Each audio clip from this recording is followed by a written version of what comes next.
বলতে পারি ভাই?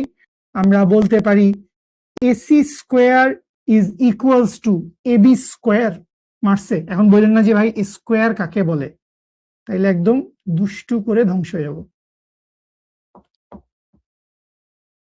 এসি স্কোয়ার সমান সমান হচ্ছে AB square plus BC square. এই কথা আমাকে কে বলে গেছে ভাই? এই কথা আমাকে বলে গেছে হচ্ছে পিথাগোরাস সাহেব। সো যদি এটা না জানি কোনো সমস্যা নাই, এটা আমার বইয়ের অনেক বাইরের টপিক, অনেক অনেক বাইরের টপিক। এটা নিয়ে আমার একদমই দুশ্চিন্তা করার কারণ নাই।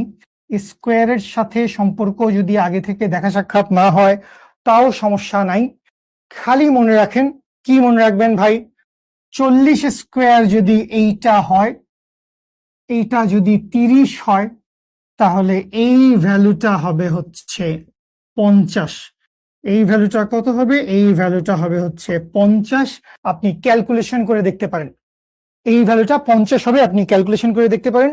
সো এইখান থেকে দেখেন আমরা একটা সুন্দর জিনিস, একটা সুন্দর খেলা খেলে ফেলি। এই খেলাটা আমাদের জীবনে অনেক হেল্প করবে।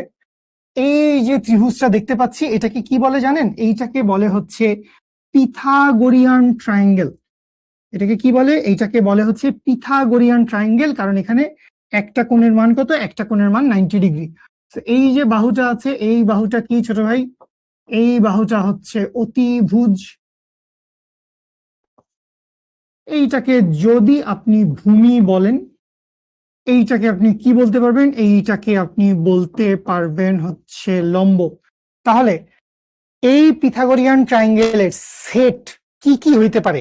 এই পিথাগোরিয়ান ট্রায়াঙ্গেলের একটা সেট হইতে পারে হচ্ছে এরকম, যে লম্বর ভ্যালু হচ্ছে 4, ভূমির ভ্যালু হচ্ছে 3, অতিভুজের ভ্যালু হচ্ছে 5। তাহলে উপরে এইটা কি লিখছি ভাই? উপরে এইটা লিখছি হচ্ছে লম্ব। এইটা লম্বটা ছোট হয়ে গেল, এটা বড় হয়ে গেল। আচ্ছা ঠিক আছে, আমি পাল্টায় দিই। তাহলে মনে করেন এইটা আমি বললাম হচ্ছে ভূমি, ভূমি হচ্ছে 4, লম্ব হচ্ছে 3, আর অতিভুজটা কি ভাই? অতিভুজটা হচ্ছে 5।